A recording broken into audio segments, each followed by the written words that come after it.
Quanta alegria você está dando continuidade ao Química do Zero. E nesse curso Química do Zero, a aula de hoje ela é bem especial. Por que, Carlos André? Porque nós vamos conversar sobre a tabela periódica dos elementos. Carlos, tem certeza que eu preciso estudar sobre tabela periódica? Porque eu ouvi dizer que a tabela periódica vem na prova, então não preciso mais saber nada sobre tabela periódica. Calma, que não é bem assim. Respira fundo, vamos conversar, deixa eu te explicar o porquê primeiro para que a gente possa dar sequência. Por que saber tabela periódica? Por que as pessoas não sabem química normalmente? Por que eu tenho dificuldade com química? Por que eu termino fugindo da área de saúde ou da área de exatas, das engenharias? Porque química não foi uma disciplina que eu curti bastante. A dificuldade provavelmente aconteceu na aula de tabela. Porque quando você aprende tabela, quando você domina a tabela periódica dos elementos, ligações químicas vai ficar muito mais fácil. É por isso que eu sugiro, inclusive, que você olhe com muito carinho, mais do que o aluno que está na concorrência, achando que não precisa mais de tabela periódica. Para com isso, para com isso. Você é mais do que especial, a gente tem que gabaritar essa prova. Quando você souber tabela, vai saber ligações. Quando sabe ligações, vai dominar funções. Quando domina funções, reações inorgânicas é só o próximo passo. Light diet sem estresse. Logo depois das reações, vem o cálculo estequiométrico, que é um dos assuntos que mais cai em prova. Dominou o cálculo estequiométrico, físico-química fica fácil, fácil, fácil. Então, onde começa o problema e onde começa a nossa solução? Na aula de tabela periódica. Carlos, e onde começou a tabela periódica dos elementos? No início da química. Em 1796, Antoine Lavoisier monta o Tratado Elementar da Química. Nesse Tratado Elementar da Química, que eu já conversei quando eu contei a história do átomo para você, ele faz um divisor de águas, ele traz ali uma divisão entre duas ciências. A partir daquele momento, a física tem uma nova ciência a ser estudada, que seria a química. E a química vai estudar as reações. E a reação entre quem? A reação entre os elementos. Logo depois, Dalton, no comecinho do século XIX, aquele mesmo da bola de bilhar, Dalton vem e diz assim, ó, não existe a transmutação metálica, eu não tenho como transformar metal comum em ouro, que conversa é essa? Não procura mais. Você não tem como transformar ferro em ouro, não. Não há essa possibilidade. Ferro é ferro e ouro é ouro. São átomos diferentes, são elementos diferentes. E eu preciso começar a organizar esses elementos, que existem poucos na natureza. Você vai combinar poucos elementos para formar toda espécie de matéria que você conhece. Para formar você, para formar a água, para formar o ar que nós respiramos, para formar todo o nosso corpo a partir desses compostos químicos, que começam a ser organizados na minha ótica, na minha liberdade literária para analisar a química, com Antoine Lavoisier, quando inclusive ele começa a ressurgir o nome dos elementos. O nome oxigênio, por exemplo, ele vai surgir também em 1796. Quer que eu converse um pouquinho mais sobre isso? Vamos lá na tua tela cheia, deixa eu te mostrar agora. Na tua tela cheia está aparecendo aí o Antoine Lavoisier, 1796, para ser bem exato, vem um Tratado Elementar da Química. Nesse Tratado Elementar também surge a ideia que na natureza nada se cria, nada se perde, tudo se transforma. Eu vou reagir os elementos. Surgindo em 1817, já depois da morte de Lavoisier, as tríades de Dobereine. E aí, meus queridíssimos colegas de todas as aulas do nosso queridíssimo QG Química do Zero, eu vou analisar aqui com todo carinho, que são tríades. É a organização de 3 em 3 elementos. Ele vai organizar de 3 em 3 elementos. Mas ele vai organizar como esses elementos? Ele vai organizar por característica, por propriedades. Carlos, por que ele não organizou por número atômico? Porque não existia número atômico ainda. Lembra que eu estou em 1817. O modelo atômico que está em vigência aqui é o modelo atômico de Dalton. Se você se perdeu, eu estou no canto inferior da tua tela. Dalton dizia que o átomo era uma esfera maciça, indivisível e indestrutível. Não havia carga, ninguém sabia que existia carga positiva e negativa ainda. Sequer tinha usado a eletricidade. Então o que é que Dobereine tem? As propriedades. Dobereine observava, ele tinha um bom olho clínico, ele ia olhar os elementos. E aí eu quero que você olhe para mim, assim como Dobereine olhou no fundo dos olhos dos elementos. Olha bem no fundo dos meus olhos aqui agora, para não se confundir com relação à química. Como é que ele monta essas tríades? E essas tríades, e eu queria que você anotasse, por isso que eu pedi para você olhar para mim, anote, as tríades de Dobereine é o começo dos grupos das antigas famílias. Ele começa a perceber o seguinte, caramba, eu tenho 3 elementos que têm características muito semelhantes. O lítio, o sódio, o potássio, por exemplo, todos eles são esbranquiçados. Todos eles, se eu colocar na água, eles reagem bruscamente, chegam até a explodir. Todos 3, quando eu coloco na água, deixam meio alcalino, deixam meio básico. Todos 3, se eu apertar com o dedo, eu consigo amassar. eles são moles, têm baixa dureza. Caramba, esses elementos devem ter alguma coisa em comum. E essa alguma coisa em comum chama-se família. Sabe o que é mais bonito nessa história? Essa família, como diria um grande professor de matemática, que também é professor do QG, a família dos elementos é determinada pelas características, não pelo número atômico ainda. O número atômico nem existe. Característica reacional. O grande assunto da química nesse momento chama-se cálculo estequiométrico. Eu vou colocar as reações, os elementos vão se combinar, vão reagir. E que instrumento eu tenho? Uma balança. O único instrumento que eu tenho é uma balança. Por isso que as tríades de Oberheim são analisadas em relação à massa. Deixa eu te mostrar na tela agora, vamos lá. Deixa eu colocar para você aí na tela as tríades de Oberheim. Vou até mudar de cor para que você possa analisar comigo agora bonitinho, elegante. Eu vou pegar aqui o lítio. Perdão, agora, vamos lá. Eu vou pegar aqui o lítio, o sódio e o potássio. Isso é uma tríade. Por que eles três formam uma tríade? Os três formam uma tríade porque têm características semelhantes. Sabe o que é mais bonito? Que Oberheim sabia que a massa do lítio era 7 e que a massa do potássio era 39. E eu precisava descobrir, por exemplo, provar a massa do sódio, que seria o X aqui da história. Vou fazer uma média aritmética entre os dois da extremidade. Se eu pegar a massa do menor e somar com a massa do maior, que é 39, e dividir por 2, uma média aritmética simples, somar e dividir. 7 mais 39, 46. 46 por 2, 23. Então a massa do sódio aqui nessa brincadeira corresponde a 23. Sabe o que é mais legal? Que se você olhar a tabela periódica atual, realmente o lítio pesa 7, o sódio pesa 23 e o potássio pesa 39. Se você olhar a tabela periódica atual, lítio, sódio e potássio fazem parte da primeira coluna, que é a família 1A, que nós chamamos hoje de metais alcalinos. Eles fazem parte do mesmo grupo, só mudou o nome família. Então, nas tríades de Oberheim, vou mudar mais uma vez a cor e deixar a tua tela toda completinha e bonitinha para você analisar comigo. Vamos colocar agora em vermelho. Nas tríades de Oberheim, o que foi que esse cara incrementou a tabela periódica? O conceito de família. Hoje em dia, o conceito de família é simplesmente classificado como grupo. São os grupos da tabela periódica. E o que são os grupos da tabela periódica? São as colunas. Você vai ter organização através de colunas. Os grandes grupos, as tríades de Oberheim, vão definir as famílias por características, por propriedades. E essas características foi via observação das reações. A média aritmética do menor com o maior vai dar o elemento central, que nesse caso aqui são 23. E aí começam a se batizar os elementos. Sabe por que o nome metal alcalino? Porque quando você coloca para reagir com água, todos eles vão deixar o pH maior do que 7 a 25 graus Celsius. E pH maior do que 7 significa dizer que você é básico, ou seja, que você é alcalino. Que legal, né? Bonita a história. Vamos seguir um pouquinho nessa história, e se você seguir comigo na história, surgem as oitavas musicais de Nilsson. Vê só, olha para mim aqui. Se você observar as oitavas musicais de Nilsson, tem livro de química que nem traz. Mas eu acho injustiça. Nilsson, ele era físico, matemático e músico. O que é que um cara que é físico, matemático e músico vai se meter com a química? Ele teve uma ideia brilhante, linda, maravilhosa. Assim, eu não sou o cara mais especialista em música, para ser bem honesto, eu não entendo quase nada de música. Eu não sei nem o que é dó, ré, mi, fá, sol, lá, si, dó. Não sei. Eu mal sei cantar a vida. Assim, para mim é complicadíssimo pensar numa música. Mas eu já mostrei essa partitura para alguns alunos e eles disseram, Carlos, isso é dó, ré, mi, fá, sol, lá, si, dó, ao contrário. Ele simplesmente colocou as notas musicais e são as oitavas. Se você observar, família 1A, 2A, 3A, 4A, 5A, 6A, 7A e 8A.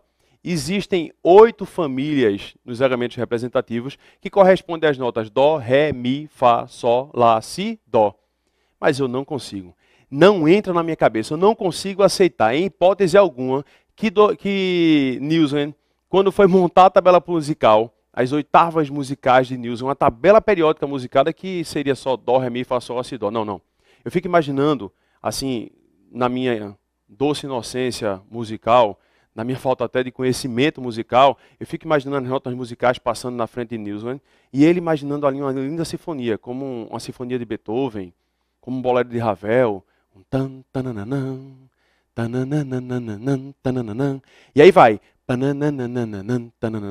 mim era assim, lítio, sódio, potássio, berílio, magnésio e cálcio, boro, alumínio e galho. Seria muito mais bonito. Mas não, disseram que era dó, ré, mi, fá, sol, lá, si, dó e acabaram com o meu sonho musical e acabaram junto com isso com a tabela periódica de Newton que continua evoluindo até chegar ao doce sonho de Mendeleev. Deixa eu mostrar para você o sonho de Mendeleev. Na tua tela aí está aparecendo as oitavas musicais. Se você é especialista em música, olha direitinho. Dizem que é só um dó, ré, mi, fá, sol, lá, si, dó. Depois você manda uma mensagem para mim dizendo se é realmente isso ou não, né? Mas vamos lá. Aí vem o sonho de Mendeleev. Carlos, por que o sonho de Mendeleev? Porque está escrito aí o sonho de Mendeleev. Por que não simplesmente está Mendeleev? Vou até colocar entre aspas. Isso foi um livro que eu recebi de presente, que professor sempre recebe livro de presente, graças a Deus. E aí aqui tem um sonho de Mendeleev. Contava a história do Mendeleev, como ele montou a tabela periódica. Tem muita ficção em relação a isso. Mas o que é legal, Mendeleev conhecia em 1871, no século XIX, 63 elementos. Preste atenção que ele só conhecia 63 elementos. Mas ele chega a prever que seriam descobertos mais elementos. Ele chega a prever que seriam descobertos até 118 elementos. Hoje a gente sabe que existe 118. Mas em 1871 existiam 118. Em 1916, em 2016 haviam 116 elementos aceitos pela IUPAC. Hoje são 118. A tabela periódica está completa com 118 elementos, mas ele só conhecia 63. Mas ele chega a prever. E como é que ele prevê? Organizando a tabela periódica em ordem crescente de massa. E qual é a bronca quando você organiza em ordem crescente de massa? Uma coisa chamada isóbaros, que a gente já começou um pouquinho sobre essa história de isóbaros. O que são isóbaros? Isóbaros são elementos diferentes que apresentam a mesma massa. Imagina aqui o potássio e o cálcio. Potássio com massa 40, cálcio com massa 40. Qual dos dois vai reagir? Escolher por massa é muito arriscado. E aí, preste atenção, olhando para mim aqui com muito carinho no seu coração. Quando eu coloco por massa, eu acho um risco absurdo. É como luta. As lutas também são classificadas por peso. Você vai lutar com alguém de acordo com o seu peso.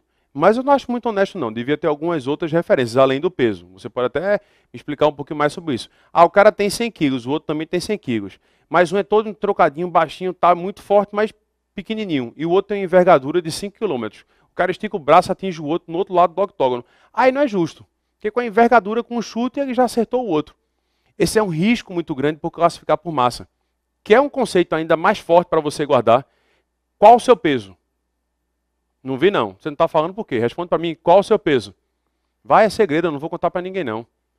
Vá, pode dizer, qual o seu peso? Tá bom, beleza, eu vou dizer o meu. O meu peso 86 quilos. Quer dizer que todo mundo que tem 86 quilos é igual a mim? Como é que eu vou classificar as pessoas por massa?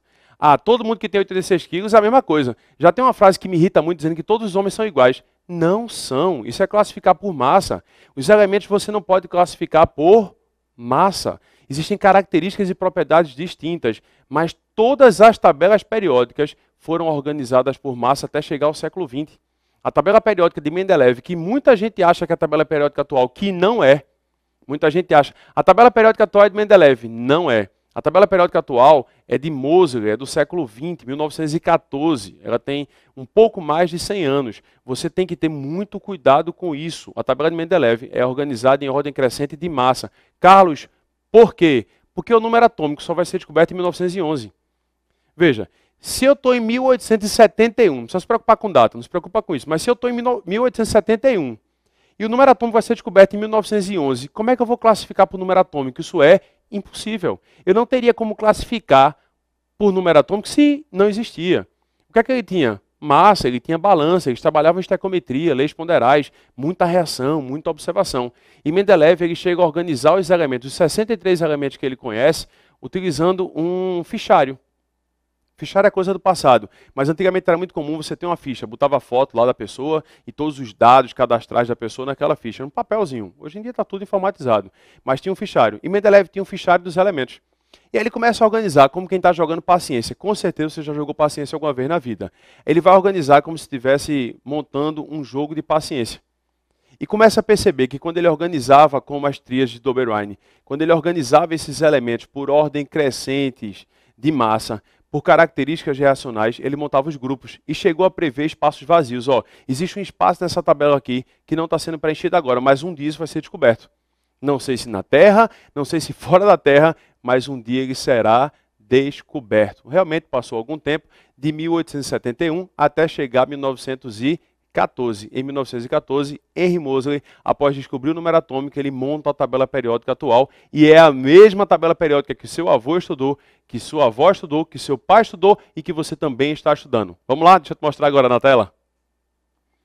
Ó, na tua tela está surgindo aí a tabela periódica de Henry Moseley. Aí é o seguinte, lembra que eu disse que em 2016 foram descobertos mais 4 elementos? Aí você completa. Quando a gente chega aqui, ó, em 2016, a tabela fica com os 118 elementos que Mendeleev previu, mas ele não tinha como escrever. O que é que tem na tabela periódica? Essa tabela periódica tem algumas características bem interessantes que eu queria que você olhasse para cá. Ela tem 18 colunas. Opa, aqui. Ela tem 18 colunas. E essas colunas, ó, coluna 1, coluna 2, coluna 3, 4, 5, 6, até a coluna 18. São 18 colunas que você tem na tua tabela periódica. Essas colunas representam os grupos. Em geral, esses grupos têm características e propriedades que são semelhantes. Não tem que dizer que todos são. Não existe uma regra assim, todo mundo é assim. Não. Mas se eu olhar, por exemplo, na coluna 1, excluindo o hidrogênio, que não é metal alcalino, lítio, sódio, potássio, rubídio, césio e frâncio são bem parecidos. Então, na tabela periódica, a gente tem 18 colunas. E as colunas representam os grupos da tabela periódica. Esses grupos, antigamente, eles eram chamados de famílias. Você tinha as famílias da tabela periódica. Na mesma tabela periódica, você tem 7 linhas. Vou mudar a cor para a gente não ficar enxergando tudo em vermelho aí e achar que é tudo uma coisa só. Não é. Está aqui em azul agora. Ó, eu tenho 7 linhas. Linha 1, linha 2, estou do lado direito da tua tela. Linha 3, linha 4, linha 5, linha 6, linha 7. O que são essas 7 linhas? Carlos, eu não sei o que são essas 7 linhas. São os níveis de energia. Lembra da distribuição eletrônica? Isso aqui são os níveis de energia. Sei não, Carlos. O que é nível de energia? As antigas camadas. A camada K, L, M, N, O, P e Q. São as 7 camadas que um átomo pode ter. Hoje a gente diz que é o nível 1, nível 2, nível 3, nível 4, nível 5, nível 6 e nível 7. Se você observar, ó, quem está na primeira coluna, que é o hidrogênio e o hélio, eles só têm um nível de energia. Quem está na segunda coluna, ó, lítio, berílio, boro, carbono, nitrogênio, oxigênio, flúor e neônio, eles só têm o segundo nível de energia. Tem 2 camadas. Quem está na terceira coluna aqui da tabela periódica tem 3 níveis de energia.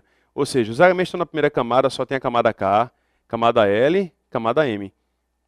Até chegar à última camada, que seria o 7º nível, que é o nível 7. E nesse nível 7, no nível 7, vou escrever aqui embaixo para ficar mais claro para você, seria a camada Q.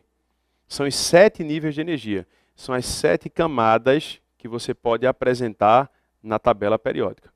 A tabela periódica tem 18 colunas e 7 linhas. Quantos elementos?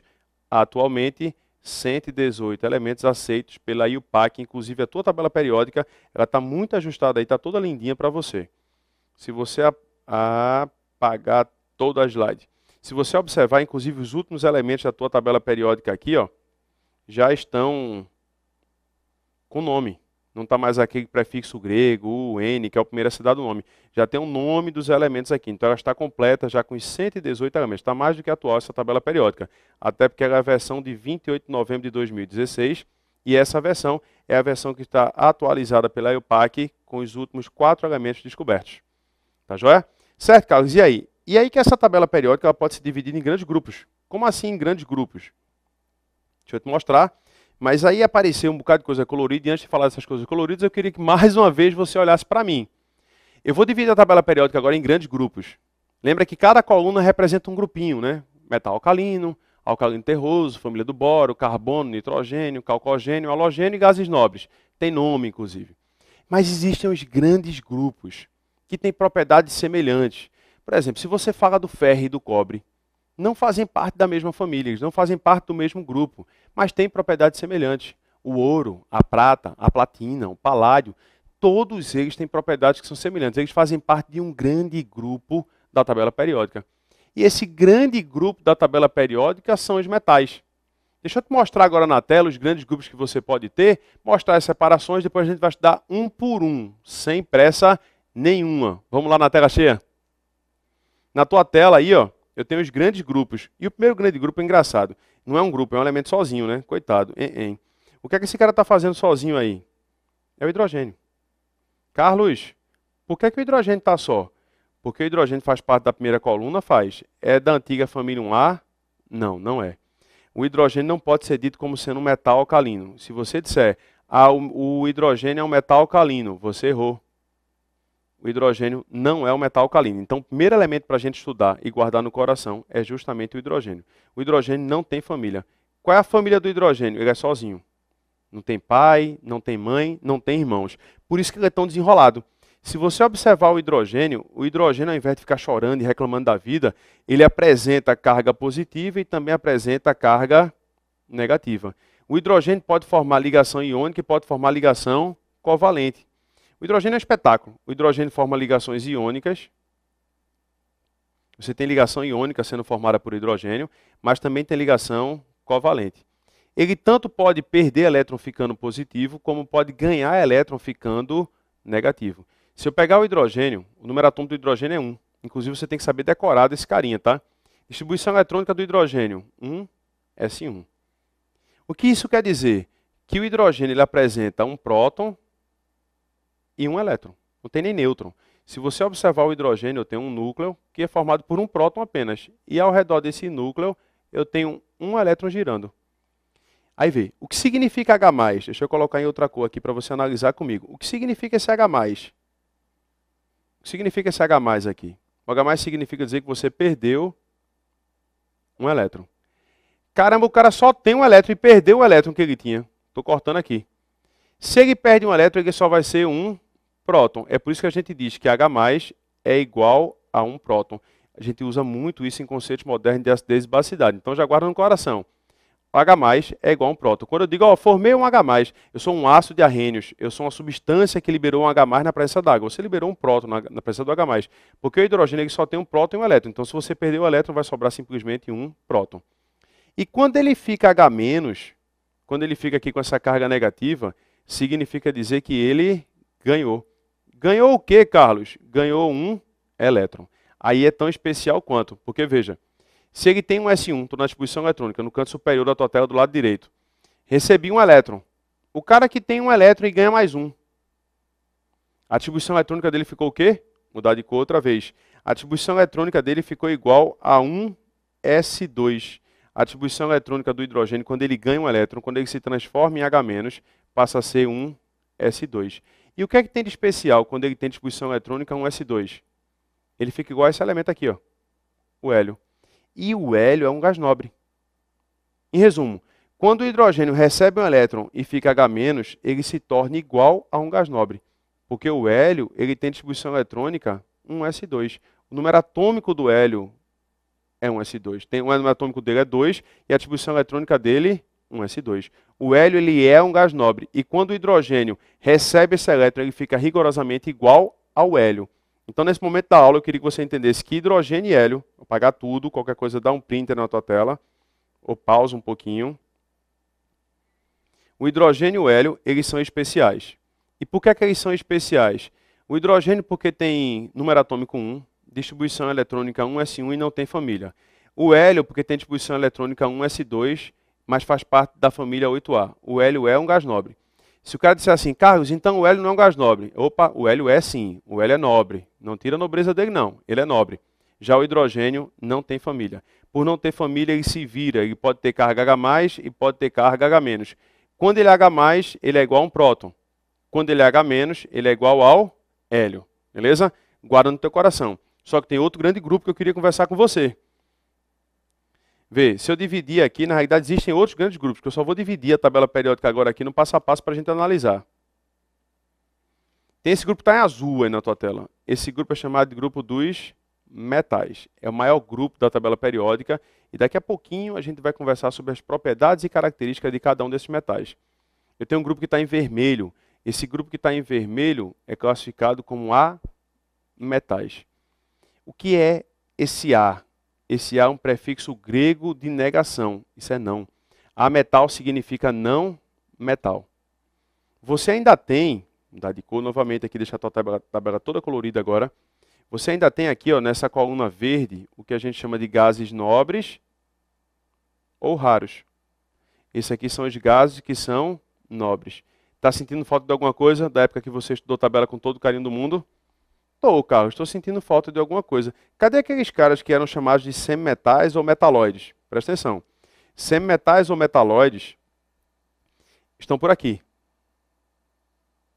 Isso aqui são os semimetais ou metalóides. Antigamente havia essa classificação, semimetal. Hoje a gente não usa mais. Você pode até chamá-los de metalóides. E o que é um metalóide? Um metalóide são falsos metais. E aí olha para mim. Quem são os falsos metais? Quem são os caras que podem te enganar? Ainda existe, inclusive tem um que é muito famoso. Muito famoso. Quer ver? Quem são os semimetais? Guarda assim os semimetais. Você vai repetir comigo. Quem são os semimetais? Boro, silício, germânio, arsênio, antimônio, telúrio e polônio. Não consegui. Vai conseguir. Brincadeira singela assim, subitamente termina em porrada.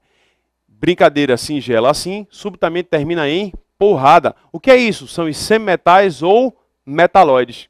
Boro, silício, germânio, arsênio, antimônio, telúrio e polônio. Você já ouviu falar no Vale do Silício?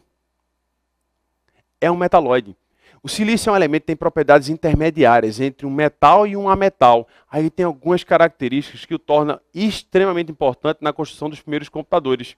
Essa capacidade de ser um semicondutor e, ao mesmo tempo, se você dopá-lo, ele se transforma num grande condutor. Não pode ser um supercondutor, porque supercondutor é cerâmica a baixa temperatura. Mas ele se transforma num grande condutor. Então você pode montar um chip, você pode montar um software, não, um disco rígido de computador a partir de silício. Ora conduzindo, ora não conduzindo, ora isolando, ora sendo um condutor, dependendo da dopagem que você fez nele. Que tipo de impureza você colocou ao silício? Esses são os semimetais ou metalóides. Eu vou escrever na tua tela agora para você não esquecer e repetir a frase. Vamos lá. Na tua tela está surgindo aí, eu vou colocar aqui na parte inferior, tá? Do lado direito aí da tua tela. Quem são os semimetais ou metalóides? Boro, silício e germânio, arsênio e antimônio, telúrio e polônio. Quer ver a frase agora? Vou colocar para você a frase, para você guardar aí no fundo, bem guardado no seu coração. Brincadeira singela assim, subitamente termina em porrada. Brincadeira singela assim, subitamente termina em porrada. Se você quiser organizá-los dentro de uma lógica na tabela periódica, o boro está aqui, silício e germânio fazem parte do mesmo grupo, arsênio e antimônio, telúrio e polônio. O boro faz parte da coluna 13, silício e germânio da coluna 14, arsênio e antimônio da coluna 15 e telúrio e polônio da coluna 16. Está aqui o silício, ó. Esse é um dos mais importantes elementos da natureza. Inclusive, a gente tem aí o Vale do Silício, muito famoso. Esses são os metalóides ou falsos metais. Tem algumas propriedades metálicas, mas também tem algumas propriedades que são ametálicas. E como é que eu vou saber quais são as propriedades que definem metais e quais são as propriedades que definem os ametais? Como é que a gente sabe o que é que define metal e o que define ametal? Essa história eu te encontro olhando bem para mim no segundo bloco sobre tabela periódica. É muito simples, mas existem algumas leis para propriedades periódicas e características dos elementos. O que é que classifica um elemento como metal? O que vai classificar um elemento como ametal? O que classifica um elemento como metalóide? Por que eu sou chamado de um gás nobre raro? O que está isolado na brincadeira até então é que estava amarelo para você, o hidrogênio. O hidrogênio já sabe, não tem família, não tem grupo nenhum. Daqui a pouquinho eu te conto essa história. Beijo bem forte no teu coração.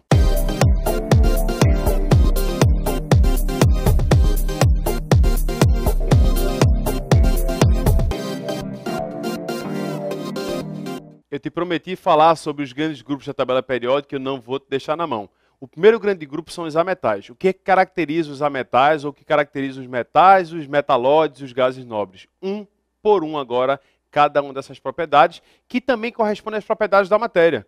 E o engraçado é que muita gente confunde isso. Se eu te perguntar o que é dureza, me responde o que é algo duro. Não, não. Algo duro não é algo firme, não, que suporta impacto ou pancada. Algo duro é o que consegue suportar riscos ou arranhões. O que seria maleável? Fulano é uma pessoa maleável. O que significa ser maleável? Não, também não é flexível.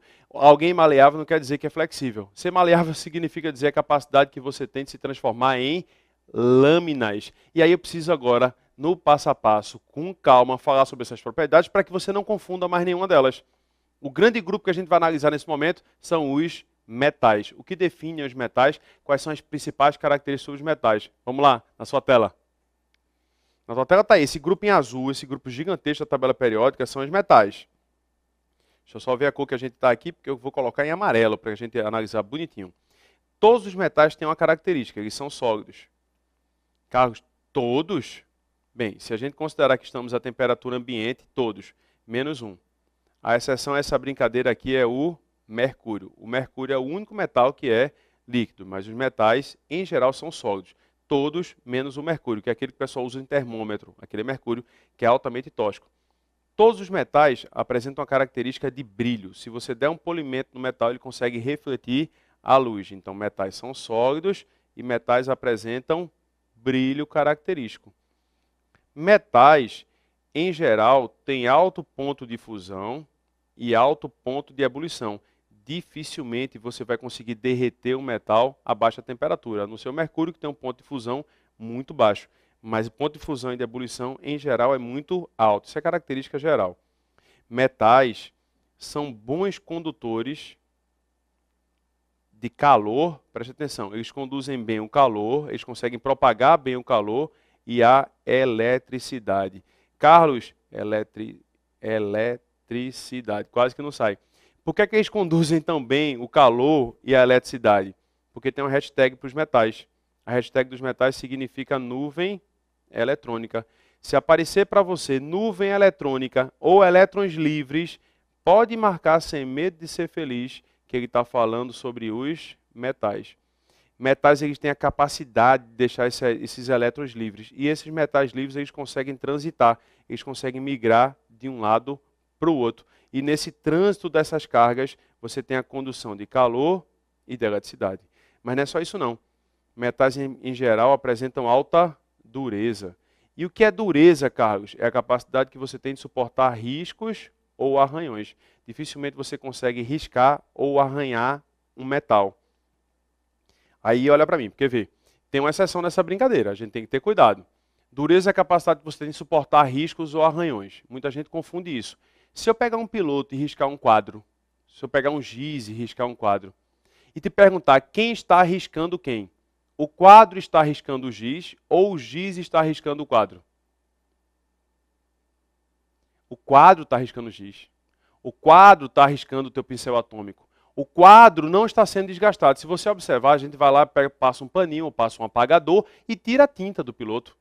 Ou tira a tinta, ou tira o pó lá do giz. Você vai colocar ali e apagou rapidinho. O giz acabou, acabou.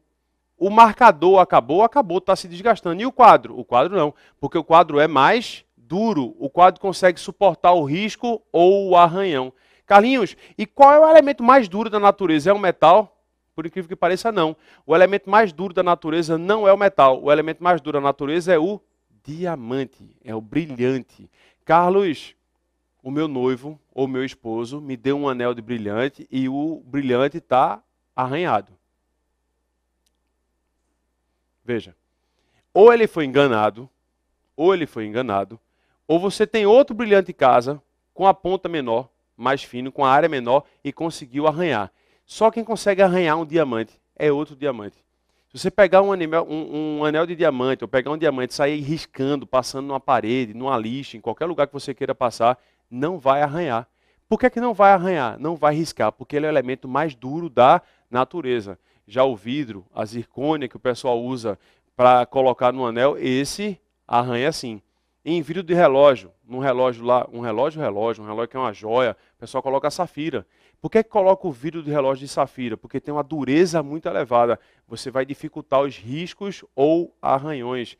nas lentes dos óculos, eu coloco um polímero sintético com altíssima resistência a riscos e arranhões. Porque não tem coisa mais chata para quem usa óculos do que um óculos todo arranhado. É insuportável, todo riscado. Então você tem que colocar uma lente que seja dura. Dureza é a capacidade que você tem de suportar riscos ou arranhões. Deixa eu continuar na tua tela, vamos lá. Ainda aí sobre as propriedades dos metais. Eu tenho a dureza, eu tenho tenacidade. O que seria tenacidade? Vamos lá. O que seria tenacidade? Tenacidade é o que todo mundo acha que é dureza. Quando você tem alta tenacidade, você tem a capacidade de suportar riscos, pancadas, colisões. Isso faz parte do histórico. Se você me permitir falar um pouquinho sobre a indústria automobilística, isso faz parte da história da indústria automobilística. É muito comum, pronto, meu pai, meu velho e amado pai, meu melhor amigo de todos os tempos, de todas as horas, é muito comum eu estar com ele no meio da rua e ele contra um carro antigo, bate na lataria do carro e toque, toque, toque. Tá vendo? Isso aqui é uma lataria dura. E na hora eu sou, opa, dura não. Tenaz. De alta tenacidade. Mas eu não vou falar nada, é meu pai, ele é economista, não tem nada a ver com química, deixa ele viver em paz, está tudo certo. Não vai ter que ser o chato da história, corrige todo mundo o tempo todo, não. Tá bom. Aí ele pega um carro novo, aí bate lá, ó, blof, blof, blof, blof. Tá vendo? Essa lataria não dura nada. É mole. Amassa com qualquer coisa. Peraí, isso é uma evolução. Na realidade, a lataria do carro, ela realmente não tem alta tenacidade mais não. Se você colidir com o carro hoje, ele é preparado para amassar. O seu carro ele é completamente preparado para amassar. Inclusive tem uns parafusos no motor que soltam em caso de colisão para que o motor caia. E a lataria vai ser completamente amassada. Para quê? Para absorver o impacto. O que a gente tem que entender é que quando esse carro foi produzido no começo do século XX, com a lataria que você batia e quebrava a mão se você batesse com força, que uma tenacidade elevadíssima, eu não tenho em nenhum contexto um carro a 160 km por hora, a 200 km por hora, não, o carro andava a 20, então a colisão batia e parava por ali mesmo. Hoje não, eu tenho que absorver altíssimos impactos, às vezes em alta velocidade. Então baixa tenacidade, a capacidade que ele tem de amassar, de absorver esse impacto é importante para a sua e para a minha segurança. É a capacidade que você tem de deformar. Tenacidade, na realidade, é a capacidade de suportar impactos ou pancadas. O automóvel de hoje tem que ter uma baixa tenacidade para que ele possa amassar e, consequentemente, absorver o impacto. Quer ver outra propriedade? Vamos lá, a tela cheia de novo. Tenacidade é a capacidade que você tem de suportar riscos ou arranhões, né? De suportar colisões. A dureza que é riscos ou arranhões. Dureza, tenacidade. Que mais? Maleabilidade é outra propriedade que o pessoal... Maleabilidade. A maleabilidade é outra propriedade que o pessoal confunde demais. Maleabilidade não é ser flexível, não. É a capacidade que você tem de se transformar em lâminas. Você tem uma lâmina de alumínio? Tem. Você consegue formar uma telha de alumínio para colocar no telhado de uma casa. Você consegue fazer uma lâmina de ouro bem fininha para o experimento de Rutherford? Consegue. Maleabilidade é a capacidade que você tem de se transformar em lâminas. Dureza, risco, tenacidade, colisão, maleabilidade, lâminas. Essas propriedades que estão em amarelo aí na tua tela são as propriedades características dos metais. Quando eu falo em ametal, eu estou negando tudo. O ametal é aquilo que é não metal. Então tem estado físico para os ametais definido? Carlos, todos os metais são líquidos então? Não. Os ametais podem ser sólidos, podem ser líquidos e podem ser gasosos. Os ametais não vão seguir as regras tão rígidas, porque em geral eles formam outro tipo de ligação. Ele não consegue nem formar a ligação iônica com facilidade entre eles, na realidade não vai existir entre eles, e não consegue ter a ligação metálica, não há formação de uma liga metálica. A metal não conduz corrente elétrica. A metal é isolante térmico, você tem normalmente um isolamento térmico. O ar, por exemplo, é um isolamento térmico e elétrico. E graças a Deus, porque imagine se tivesse um fio desencapado e o ar fosse condutor. O nitrogênio e o oxigênio fossem condutores. Era o tempo todo você levando choque. Mas não, o ar é um isolante, porque é formado por ametais. O ar vai negar. As propriedades que estão em amarelo na tua tabela periódica, nos ametais, elas praticamente somem. Pode ter uma propriedade ou outra, pode ter uma exceção ou outra, porque você não pode levar em consideração tudo de uma rigidez muito grande. Eu sou muito radical, tudo tem que ser assim. Não, calma. Existem muitas exceções para isso. E quem são os ametais e quais as características mais marcantes deles? Deixa eu te mostrar. Vamos lá. Está agora em vermelho, laranja, coral, na tua tela aí. Eu vou mudar de cor aqui agora para falar dos ametais com a corzinha em azul. Vamos colocar o azul para a gente falar sobre eles. Quem são os ametais, né? Aqui tem um boro, que na realidade o boro ele é metalóide, né? A gente já conversou sobre isso. Aí tem o flúor, o cloro, o bromo, o iodo e o astato, que é a família 7A ou coluna 17. Eu tenho o oxigênio, o enxofre, o selênio. Eu tenho aqui o nitrogênio. Como é que eu sei qual é a sequência aqui? Ó? Banco central nunca oferece facilidade. Nitrogênio e fósforo. Como é que eu faço para lembrar quem são os ametais? É fácil. Quem são os ametais? Está no centro da tua tela. Quem são os ametais? Ametais são compostos por COP, 100 e toda a família 7A. COP, 100, família 7A. Carlos, e eu tenho que saber essa história de COP, 100 e família 7A? Tem. Porque quando você pensar em ligações, você vai precisar saber quem são os ametais. Então guarda, COP 100, família 7A. COP 100, família 7A. Vou escrever todos eles aqui agora, tá? Carbono, oxigênio, fósforo, enxofre, selênio, nitrogênio. Aí tem a família 7A, flúor, cloro, bromo, iodo e astato. Qual é o estado físico desses elementos? Vamos lá, deixa eu te mostrar o estado físico deles. Vou colocar em roxo aqui agora. Estado físico do carbono, sólido. O carbono pode se apresentar na forma alotrópica de grafite, pode se apresentar na forma alotrópica de diamante e pode se apresentar na forma alotrópica do buquebol, que é o C60, mas todos são sólidos. Estado físico do oxigênio, gasoso. Quais são as formas com que o oxigênio se apresenta na natureza? Ele pode se apresentar como O2 e como O3, que é chamado de alotropia. Estado físico do fósforo. O fósforo ele é sólido. E quais são os fósforos? Os fósforos podem ser o vermelho e o negro. Muito embora exista também aqui em pouca quantidade, mas existe o púrpura e o lilás. Estado físico do enxofre, sólido também. Quais são as formas alotrópicas do enxofre? O enxofre pode ser o rômbico e pode ser o monoclínico. Ele pode ser rômbico e pode ser monoclínico. Você pode encontrá-lo na natureza como rômbico e como monoclínico. Selênio é sólido, só tem uma forma alotrópica, ele mesmo, ou seja, não tem forma alotrópica. Nitrogênio, gasoso. O flúor é muito estranho, porque todo mundo acha que o flúor é líquido por causa do dentista que frequentou lá. O flúor, na realidade, não é líquido, o flúor é um gás. O que você coloca no dentista não é flúor, é um sal de flúor. O cloro, da piscina, é sólido, de jeito nenhum. O cloro também é um gás. O bromo é líquido e o iodo é sólido. Carlos, e o astato? O astato ele é artificial, então a gente meio que desconsidera essa brincadeira. Esses são os ametais. Perceba que os ametais, eles não têm estado físico definido. Não há definição nesse estado físico aqui, tá? E outra coisa bonitinha. Quem é o único metal líquido? O bromo. Só existem dois elementos. Em toda a tabela periódica, só existem dois elementos líquidos à temperatura ambiente. Quais são os dois elementos? O mercúrio, que é um metal, e o bromo, que é um ametal. Só tem eles dois. São os únicos elementos líquidos da tabela periódica. E agora eu vou querer fazer com você uma espécie de brincadeira, que não é uma brincadeira, é para levar a sério. Você vai repetir para mim quem são os ametais. Não vou, já estou... Tem que repetir. Você tem que repetir, porque quando eu for falar em ligações químicas, eu vou dizer, ligação covalente ocorre entre ametais. Ametal mais ametal forma ligação covalente. Você vai olhar para a molécula e vai dizer, opa, isso é um composto covalente, isso é um composto molecular. Então você vai ter que repetir, em alto e bom som, para que a casa inteira saiba que você está estudando. Dá um show agora, vai comigo. Quem são os ametais? Assim não, com energia, sala de química. Vamos lá. Quem são os ametais? COP, 100, família 7A.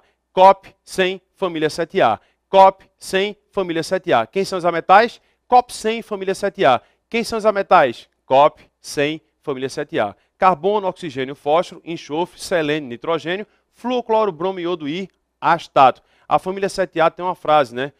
Ficou claro que Abramo imitou a Antártica, uma frase antiga, já sofreram a fusão. Tem Flamengo, clube de brasileiros legais e legais. Tem umas frases bem agressivas em relação a isso, mas você pode criar a sua ou guardar. Ficou claro que Abramo imitou a Antártica, ou fui claro Brasil, e até logo. Essa é a família 7A. São os ametais. Junte a esses ametais os metalóides.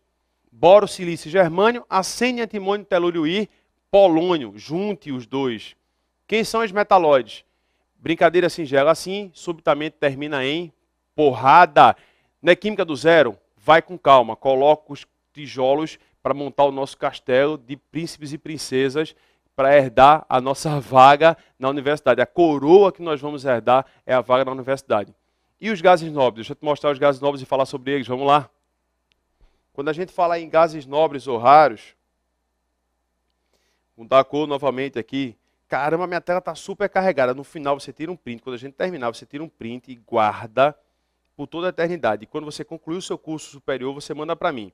Ó, hélio, neônio, argônio, criptônio, xenônio e radônio. São os gases nobres. Hélio negou arroz a Karine e xerém a Renata. Hélio, neônio, argônio, criptônio, xenônio e radônio. Esses gases, todos os gases nobres ou raros, têm algumas características bem peculiares. Quando a gente diz, ó, ele é nobre, por que ele é nobre? Ele tem dificuldade de se combinar. Em geral, eles são encontrados na sua forma monoatômica. O que significa ser uma forma monoatômica? Não se liga a ninguém. Você encontra o hélio sozinho, não existe molécula de hélio, é um átomo de hélio. São nobres e são raros porque você encontra em pequena quantidade na natureza. Mas, Carlos, eu posso formar uma molécula de gás nobre? Pode, não é fácil, mas você consegue. Por exemplo, existe o XeF4, o tetrafluoreto de xenônio, mas não é fácil. Isso aqui vai ser muito difícil montar e você vai ter que responder uma série de questionamentos. Eu sou nobre porque eu não quero reagir e sou raro porque existe em pequena quantidade na natureza. Mas, Carlos, como é que eu faço para identificar a classificação periódica dos elementos? Como é que eu sei qual o período e qual a família? Fazendo a distribuição eletrônica. É uma sequência. Eu disse a você que é uma sequência. Nós aprendemos a fazer e fizemos com muita calma a distribuição eletrônica dos elementos. Agora você vai aprender, vai pegar a distribuição eletrônica que você aprendeu a fazer e vai dizer qual o período e qual a família de cada um dos elementos. Quer que eu te mostre? Vamos lá na tela cheia? A metais, COP100 família 7A, já conversamos. Gases nobres ou raros, ó, aqui já está escrito para você. Eles apresentam subnível P completo. Epa, o que é subnível P? Calma que a gente chega lá. Está aqui o esqueminha agora. Vamos fazer a distribuição eletrônica. Subnível S. Quantos elétrons cabem no subnível S? 2. E no P? 6. E no D? 10. E no F? 14. Se você fizer a distribuição eletrônica, a tua distribuição eletrônica terminar em S1, é porque você faz parte da primeira coluna da tabela periódica. Se você fizer a distribuição eletrônica e terminar em S2, faz parte da segunda coluna da tabela periódica. Existe S3? Não. Qual o próximo subnível? P. Fiz a distribuição eletrônica e terminou em P1, coluna 13, antiga família 3A. P2, coluna 14. P3, coluna 15. P4, coluna 16. P5, coluna 17. E P6, coluna 18. Por isso que tinha lá, ó, o subnível P completo. O subnível P completo são 6 elétrons que ele pode ter. Já no D, vou mudar de cor aqui, daqui a pouco eu vou exemplificar, pode ficar tranquilo.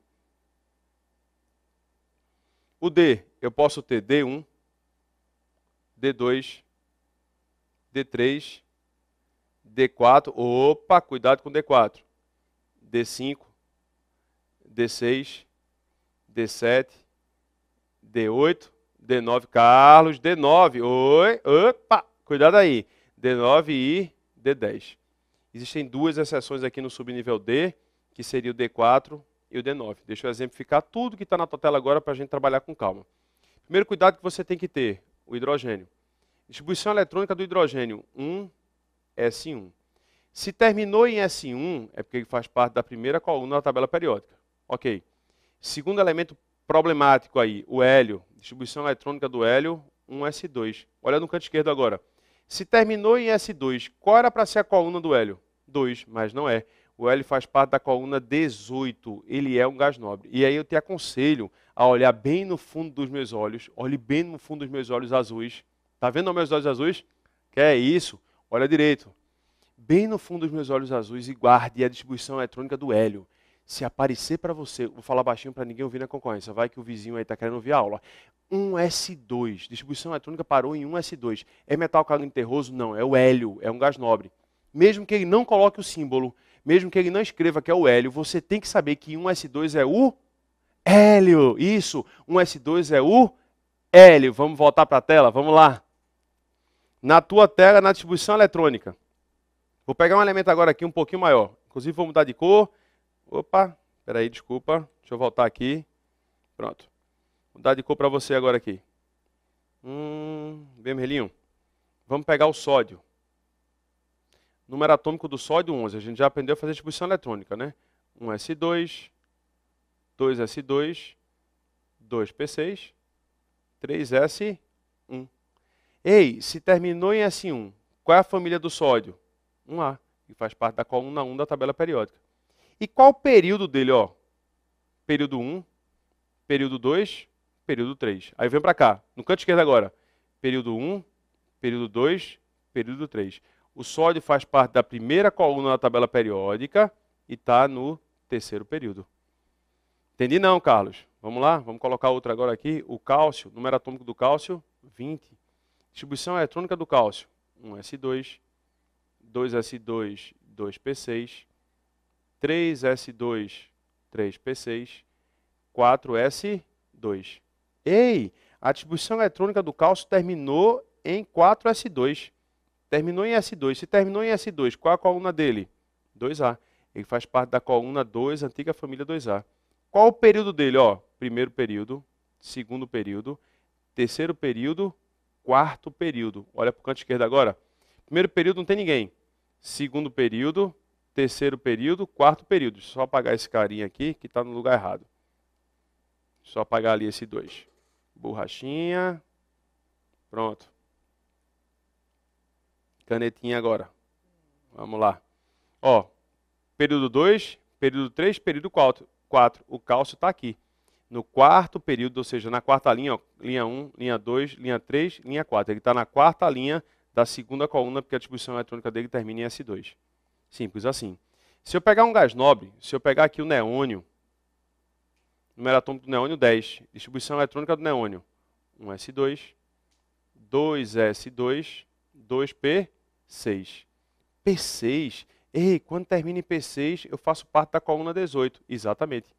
Qual o período do neônio? Segundo período. Primeiro período, segundo período. Então, onde é que fica o neônio? Aqui. Segundo período da coluna 18. Simples assim. O cuidado que você tem que ter, e aí eu vou passar uma linha, vou desenhar com toda a calma do mundo aqui uma caveirinha. O cuidado que você tem que ter, cuidado, mas muito cuidado com essa brincadeira, é quando a tua distribuição eletrônica terminar em D4 ou D9. Se ele fizer isso, ele está sendo sacana com você. Eu vou pegar o número atômico 24 e eu quero que você faça a distribuição eletrônica comigo aqui. Distribuição eletrônica número atômico 24. 1s2, 2s2, 2p6, 3s2, 3p6, 4s2, 3d4. Opa! Terminou em D4. E aí? E aí que vamos corrigir essa rota. Não vai ficar desse jeito. A gente vai ter que corrigir a rota. Se terminar em D4, ele não suporta essa distribuição eletrônica. O D4 aí vai ter que sair dessa brincadeira. Eu vou ter que puxar um elétron para lá. O que estava aqui, ó, 4s2, 3d4, eu repeti para você, para enxergar um pouquinho melhor, vai passar a ser 4s1, 3d5. Mas se você observar a soma, 2 mais 4, 6, faz parte da coluna 6. Ou se você fizer a soma aqui, ó, 1 mais 5, 6, faz parte da coluna 6.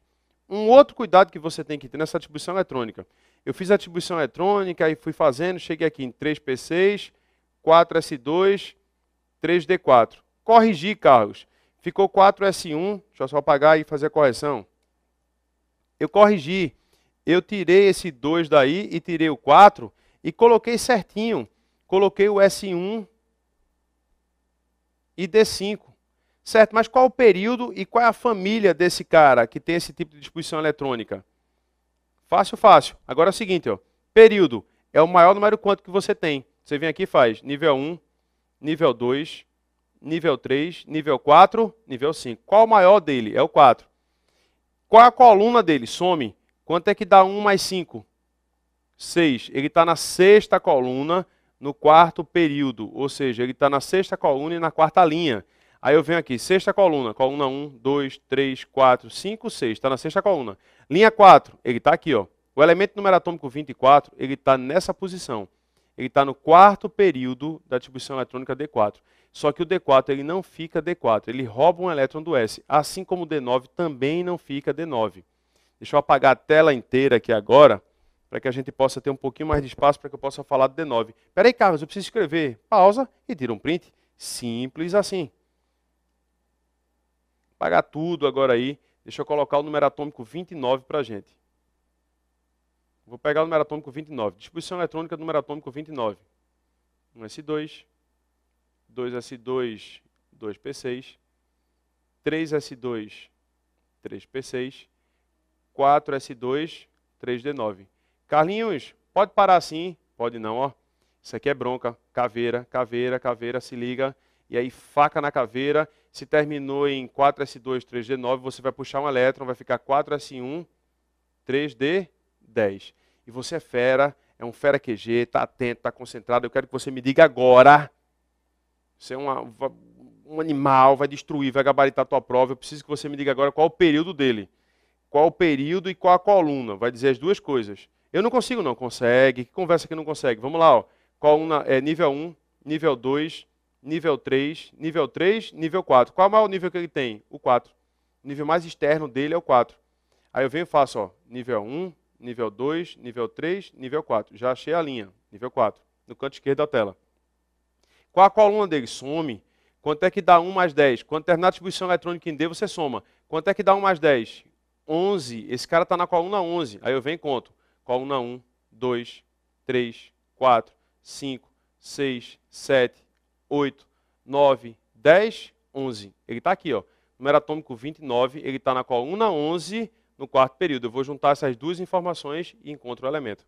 Quer treinar um pouquinho mais isso? Vamos treinar. Eu vou pegar um outro elemento agora aí com o número atômico 26, o ferro, nosso preciosíssimo ferro. Número atômico do ferro, 26. Distribuição eletrônica do ferro. 1s2, 2s2, com toda a paciência do mundo, usando o diagrama de Pauling. 2p6, 3s2, 3p6, 4s2, 3d6. 4s2, 3d6. Borrachinha, apaguei, canetinha. Opa, marcar texto não, canetinha. Agora. Ó, 4s2, 3d6. Vou dar a cor. Agora, vermelhinho. Período 1, 2, 3, 4, 3. Qual maior? É o 4. Isso quer dizer que ele na quarta linha, ele está aqui. Quarta linha. Período é a linha, né? Linha 1, linha 2, linha 3, linha 4. Qual a coluna? Some, some com calma. 2 mais 6, terminar em D você soma. Quanto é que dá 2 mais 6? 8. Esse cara está na oitava coluna. Aí eu venho e faço, ó. Coluna 1, coluna 2, coluna 3, coluna 4, 5, 6, 7, 8. Aqui está o ferro. O ferro faz parte da oitava coluna do nível 4. Tem número atômico 26. Carlinhos, pega um outro elemento aí, só para eu entender se fluiu legal, se está tudo bem, ou se eu estou travando ainda. Eu vou pegar um surpresa agora, e eu quero que você faça comigo. Vou pegar o cloro, número atômico 17 para o cloro, distribuição eletrônica do cloro. 1s2, 2s2, 2p6, 3s2, 3p5. Vamos lá. Período e família do cloro. Qual o período e qual a família do cloro aí? Nível 1, 2, 3. Opa, qual é o número que eu tenho aqui? 3. Então o cloro está no terceiro período, do lado direito aí da tabela. 1, 2, 3. Distribuição eletrônica terminou em P5. Espera aí, Carlinhos. P1, P2, P3, P4, P5. Ele está no terceiro período daquela coluna ali, que é a coluna 17. Eu estou no terceiro período da coluna 17. Primeiro período, segundo período, terceiro período. A linha é essa. E a coluna é essa. Então, quem é o elemento? O cloro está aqui, ó. Terceiro período da coluna 17. Qualquer elemento que você faça vai funcionar do mesmo jeito. Isso é o que a gente chama de classificação periódica dos elementos. Mas, Carlos, isso é um pouco chatinho, é mais uma questão de treino. Adianta perder muito tempo com classificação periódica dos elementos? Não. É melhor se concentrar no próximo bloco de tabela periódica, quando você vai estudar as propriedades periódicas. Aí define muita coisa. Define energia de ionização, raio, eletronegatividade, eletropositividade. E eu vou te dar uma super dica, um super bizu para você destroçar, detonar, gabaritar o teu vestibular. Beijo em forte no teu coração. Até daqui a pouquinho.